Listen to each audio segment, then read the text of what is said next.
بسم اللہ الرحمن الرحیم۔ آپ سب جو ہماری قرآن کلاسز جوائن کر رہے ہیں اور جو کر چکے ہیں، سب کو میری جانب سے السلام علیکم ورحمۃ اللہ وبرکاتہ۔ اللہ تعالیٰ میرا یہاں بیٹھ کر ان قرآن کلاسز پہ محنت کرنا اور آپ سب جہاں جہاں بیٹھے ہوئے ہیں ان قرآن کلاسز کو سن رہے ہیں، محنت کر رہے ہیں، قبول فرمائے اور ہمیں ان سے بہت کچھ سیکھنے کی توفیق عطا فرمائے اور ہماری زندگیوں کو بدلنے کی توفیق عطا فرمائے اور ہمارے لیے یہاں پر بیٹھنا خوشخبری کا باعث بنائے، راحت کا باعث بنائے اور ہمیشہ ہمیشہ کی بھلائیوں اور خوشیوں کا باعث بنائے، اس دنیا میں بھی اور آخرت میں بھی۔ آمین یا رب العالمین۔ آج انشاءاللہ تعالیٰ سورہ بقرہ کی آیات 235 to 242 مکمل طور پر حرف کو پہچان کر ترجمے کو آپ نے اچھے طریقے سے ہمارے ساتھ سمجھ لینا ہے۔ ان آیات کو اچھے طریقے سے ورڈ ٹو ورڈ سمجھنے سے پہلے میں یہ ضروری سمجھتی ہوں کہ تھوڑی سی اس بات پر بھی روشنی ڈالوں کہ یہ آیات کس بارے میں ہے۔ نکاح کے بارے میں عورت کو جو پیام دیا جائے وہ علانیہ اور دستور کے مطابق ہو، چوری چھپے نہیں ہونا چاہیے کہ اس میں کسی بھی قسم کا فساد کا دروازہ کھل سکتا ہے۔ جب تک عدت کی مدت پوری نہ ہو جائے کسی قسم کا نکاح کا قول و قرار نہیں کرنا چاہیے۔ اب ان آیات کو اچھے طریقے سے سمجھ لیجئے۔ شروع کرتی ہوں اللہ کے نام سے جو نہایت مہربان رحم فرمانے والا ہے۔ واو اور لا نہیں، جناح کوئی گناہ، علیہ پر تم پر، فیما اس میں عرض تم کے اشارے میں کہو تم بھی اسے، یعنی کہ عورت کو من سے خطبت النساء نکاح کے پیغام کے بارے میں، او یا اکنن تم چھپاؤ فی انفسکم اپنے دلوں میں، علیمہ جانتا ہے اللہ انا بے شک تم ستذکرون ہن ان قریب ذکر کرو گے ان سے، یعنی کہ ان عورتوں سے اپنے دل میں تمہاری یہ خواہش ہے، دل میں تم نے رکھی ہے۔ واو اور لیکن، لیکن لا نہ تواعدوہن، قول و قرار کرو، کوئی وعدہ کرو، ہن ان عورتوں سے جو عدت میں ہیں، سرن چھپ کر، اللہ مگر یہ کہ تقولو کہو، قولم بات، معروفہ دستور کے مطابق۔ واو اور لا نہیں، تعزیمو عزم کرنا، یعنی کہ اپنے دل میں پختہ ارادہ مت کر لینا، عقدۃ عقد کا، نکاح کا، حتیٰ یہاں تک کہ یبلغ پہنچ جائے یا پوری ہو جائے کتاب لکھی ہوئی، یعنی کہ شرعی اجلہ مدت۔ وَعْلَمُوا، واو اور عالمو جان لو، انا بے شک اللہ یعلم جانتا ہے، ما جو فی میں انفس نفسوں میں کم تمہارے، فا پس ضرور ڈرو ہو اس سے، ہو کی ضمیر اللہ کی طرف ہے۔ واو اور عالمو جان لو، انا بے شک اللہ غفور بخشنے والا، حلیم بردبار ہے۔ وَلَا جُنَاحَ عَلَيْكُمْ فِيمَا عَرَضْتُمْ بِهِ مِنْ خِطْبَةِ النِّسَاءِ أَوْ أَكْنَنْتُمْ فِي أَنفُسِكُمْ، عَلِمَ اللَّهُ أَنَّكُمْ سَتَذْكُرُونَهُنَّ وَلَكِنْ لَا تُوَاعِدُوهُنَّ سِرًّا إِلَّا أَن تَقُولُوا قَوْلًا مَّعْرُوفًا وَلَا تَعْزِمُوا عُقْدَةَ النِّكَاحِ حَتَّىٰ يَبْلُغَ الْكِتَابُ أَجَلَهُ وَاعْلَمُوا أَنَّ اللَّهَ يَعْلَمُ مَا فِي أَنفُسِكُمْ فَاحْذَرُوهُ وَاعْلَمُوا أَنَّ اللَّهَ غَفُورٌ حَلِيمٌ۔ اور اگر تم کنائی کی باتوں میں عورتوں کو نکاح کا پیغام بھیجو یا نکاح کی خواہش کو اپنے دلوں میں چھپا لو، مخفی رکھو، تو تم پر کچھ گناہ نہیں۔ اللہ کو معلوم ہے کہ تم ان سے نکاح کا ذکر کرو گے، یعنی عدت کے بعد، مگر ایام عدت میں اس کے سوا کہ دستور کے مطابق کوئی بات کہہ دو، پوشیدہ طور پر ان سے قول و قرار نہ کرنا، اور جب تک عدت پوری نہ ہو لے نکاح کا پختہ ارادہ نہ کرنا، اور جان رکھو کہ جو کچھ تمہارے دلوں میں ہے اللہ کو سب معلوم ہے، تو اس سے ڈرتے رہو اور جان رکھو کہ اللہ بخشنے والا اور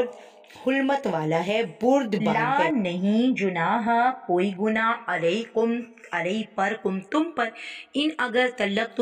دے دو تم نساء عورتوں کو، ماں قبل اس کے لم نہ تمسو چھوا ہو ہن ان عورتوں کو، او یا تفریض مقرر نہ کیا ہو لہن ان کے لیے فریضہ حق مہر، ومتیوہن اور خرچ دو ہننا ان کو اعلیٰ پر موسعی خوشحال ہو جو قدر ہو اس کی وسعت کے مطابق وعلی المقتری اور غریب ہو جو قدر ہو وہ اس کی حیثیت اور وسعت کے مطابق متاعً بالمعروف فائدہ ہے دستور کے مطابق یعنی کہ اس کو فائدہ دینا دستور کے مطابق حقاً حق ہے علی پر محسنین تمام نیک لوگوں پر احسان کرنے والے لا جناح علیکم ان طلقتم النساء ما لم تمسوهن او تفرضوا لهن فریضة ومتعوهن علی الموسع قدره وعلی المقتر قدره متاعا بالمعروف حقا علی المحسنین۔ اور یہ کہ نہیں ہے کچھ گناہ تم پر کہ اگر تم عورتوں کو ان کے پاس جانے یا ان کا مہر مقرر کرنے سے پہلے طلاق دے دو، ہاں ان کو دستور کے مطابق کچھ خرچ ضرور دو، یعنی کہ جو وسعت والا ہے خوشحال ہے وہ اپنی وسعت کے مطابق اور تنگ دست اپنی حیثیت کے مطابق نیک لوگوں پر یہ ایک طرح کا حق ہے۔ واو اور ان اگر طلاق دو ہننا ان عورتوں کو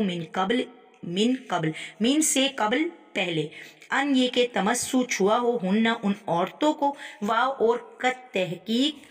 فرض تم مقرر کیا تم نے لہننا ان کے لیے مہر یعنی کہ تم ان کے لیے مہر مقرر کر چکے تھے فا پس نصف ما فرض تم جو تم نے مقرر کیا تھا اللہ مگر یہ کہ ان یعفون وہ خود درگزر کر لیں یعنی وہ عورتیں او یا یعفو الذی وہ درگزر کرے بیدیہ جس کے ہاتھ میں عقدۃ النکاح نکاح کا عقد ہے واو اور ان یہ کہ تعفو درگزر کرو تم اقربو زیادہ قریب ہے لام ذیلی کا مطلب ہے کے لیے تقوی کے واو اور لا نہیں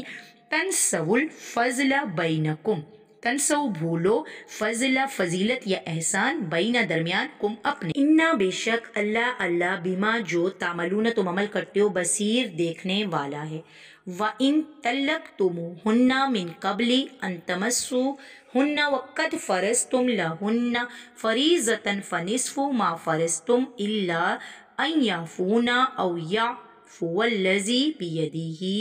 عقدۃ النکاح وَأَن تَعْفُوا أَقْرَبُ لِلتَّقْوَىٰ وَلَا تَنسَوُا الْفَضْلَ بَيْنَكُمْ إِنَّ اللَّهَ بِمَا تَعْمَلُونَ بصیر۔ تم عورتوں کو ان کے پاس جانے سے پہلے طلاق دے دو لیکن مہر مقرر کر چکے ہو اگر تو آدھا مہر دینا ہوگا یعنی ایسی صورت میں آدھا مہر ادا کرنا ہوگا ہاں اگر عورتیں خود مہر بخش دیں یا وہ مرد جن کے ہاتھ میں عقد نکاح ہے اپنا حق چھوڑ دیں تو پورا مہر دے دیں تو ان کو اختیار ہے یعنی پورا مہر مرد کو ہی معاف کر دیں تو پھر انہیں اختیار ہے وہ خود سے اگر وہ چاہیں عورت یا جس کے ہاتھ میں نکاح کا عقد ہے تو وہ معاف کر سکتے ہیں اور اگر تم مرد لوگ ہی اپنا حق چھوڑ دو تو یہ پرہیزگاری کی بات ہے اور آپس میں بھلائی کرنے کو فراموش نہ کرنا کچھ شک نہیں کہ اللہ تعالیٰ تمہارے سب کاموں کو دیکھ رہا ہے۔ یہاں کیوں مردوں کو اتنی نصیحت کی جا رہی ہے کہ ایک اصولی حقیقت بیان کی کہ نکاح کے معاملے میں مرد کا ہاتھ عورت کے ہاتھ سے زیادہ قوی ہے اس لیے چاہیے کہ ہر معاملے میں عفو درگزر کا معاملہ بھی اسی کی طرف سے ہو نہ کہ عورت کی طرف سے۔ اگلی آیات کا آغاز کرنے سے پہلے کہ اگلی آیت میں جو حافظوا علی الصلاۃ نماز کی حفاظت کی بات ہو رہی ہے یہ یہاں کیوں ہو رہی ہے؟ انسان جو خواہشات کا پتلا ہے اور غرض مندیوں کی مخلوق ہے اپنے غرض کی کیوں کر ایسی اخلاقی طاقت پیدا کر سکتا ہے کہ ازدواجی زندگی کی اخلاقی آزمائشوں میں پورا اترے ورنہ تو ہر کوئی اپنا اپنا مفاد دیکھے گا کیوں کر سکتے تو اس کی رائے یہی ہے کہ وہ تعلق باللہ اپنے اندر سچی روح پیدا کر یعنی اللہ سے جیسے جیسے اس کا تعلق مضبوط ہوگا وہ یہ حق ادا کر پائے گا اس سچی روح کو نشو نما دینے والے ذرائع یہی ہیں جو اس آیت میں بیان ہوں گے اللہ کی عبادت نماز کی حفاظت کرنا جب نماز کے لیے کھڑا ہو اس طرح کھڑا ہو کہ خشوع و خضوع میں ڈوبا ہوا ہو حافظو حفاظت کرو علی الصلاۃ نمازوں کی واو اور صلاۃ الوسطی صلاۃ نماز وسطی درمیانی یعنی کہ یہاں عصر کی نماز. واو اور قومو کھڑے ہو لام ذیلی کا مطلب ہے کے لیے اللہ قانتین فرما بردار بن کر. حافظو علی الصلاۃ والصلاۃ الوسطی وقوموا للہ قانتین. اور اپنی نمازوں کی اے مسلمانوں سب نمازیں خصوصیت دی گئی کہ بیچ والی نماز یعنی نماز عصر پورے خشوع و خضوع کے ساتھ ادا کرتے رہو اور اللہ تعالیٰ کے آگے ادب سے کھڑے رہا کرو. فا پس ان اگر خفتم خوف ہو تم کو فرجالن تو پیدل ہو او رکبانہ یا سوار ہو. فا پس اذا جب امن تم امن میں ہو تم فذکروا اللہ پس ذکر کرو اللہ کا کما جیسا کہ علمکم سکھایا کم تم ما جو لم نہیں تکونو تھے تم تعلمون جانتے. اب یہ ان آیات میں خوف اور جہاد و قتال کی حالت میں بھی نماز ادا کی جائے اور پر وقت ادا کی جائے. فَإِنْ خِفْتُمْ فَرِجَالًا أَوْ رُكْبَانًا فَإِذَا أَمِنْتُمْ فَاذْكُرُوا اللَّهَ كَمَا عَلَّمَكُمْ مَا لَمْ تَكُونُوا تعلمون. اگر تم خوف کی حالت میں ہو تو پیدل ہو یا سوار ہو جس حالت میں بھی ہو نماز پڑھ لو. پھر جب امن و اطمینان ہو جائے جو جس طریقے سے اللہ نے تم کو سکھایا ہے جو تم پہلے نہیں جانتے تھے اللہ کو